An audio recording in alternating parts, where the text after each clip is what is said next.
Hey guys, so for this book club's author study, I had Sarah Dessen, and I read the book Just Listen, which is really awesome.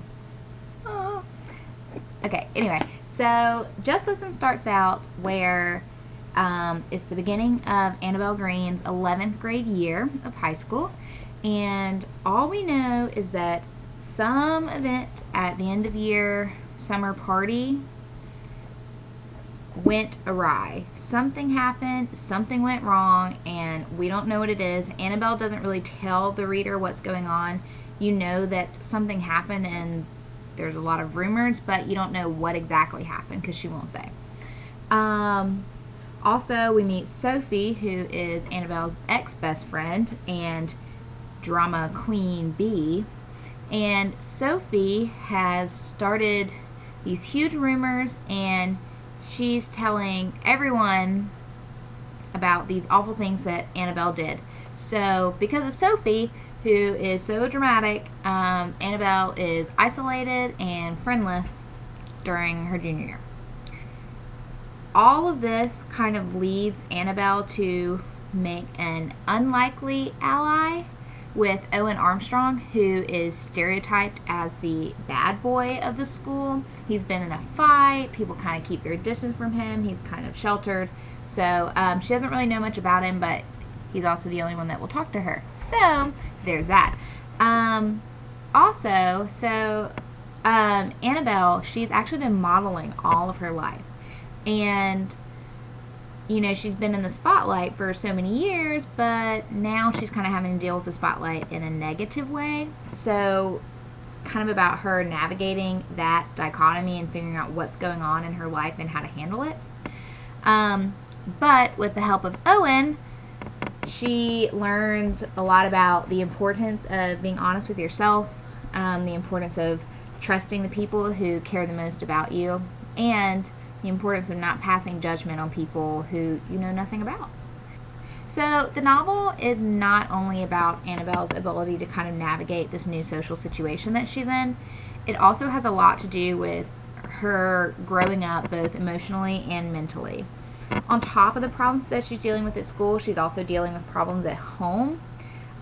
She's kind of having a dissatisfaction with her modeling career and trying to figure out where she is and who she is. She's kind of dealing with an overbearing mother who wants her to model, but she doesn't want to. And she has two older sisters who don't really get along. However, Owen's die-hard devotion to music and his brutally honest mentality actually helps Annabelle to break down the wall she's built and tackle her problems head on. The novel reminded me a lot of Speak by Laurie Halse Anderson. Which, if you haven't read it, Speak is about a teenage girl who goes to a summer party and leaves bearing this huge secret. And her friends turn against her. People don't talk to her. They make fun of her. They spread rumors about her. And she has to find a way to overcome her fears, stand up for herself, and speak out. And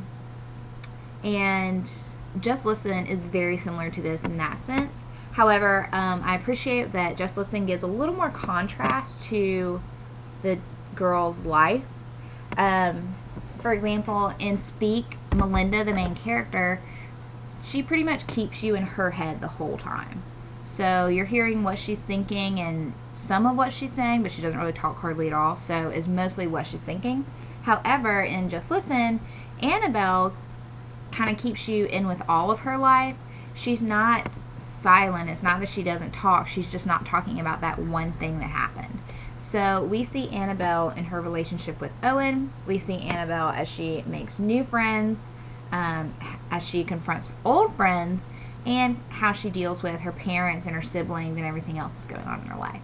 If I wanted to do a unit on self-discovery or finding one's voice, I think I may actually do literature circles or book clubs, simply because I could give students an option. Some of my students may read Speak, some may read Just Listen, and some may read some other book that I'm sure exists and I just can't think of right now.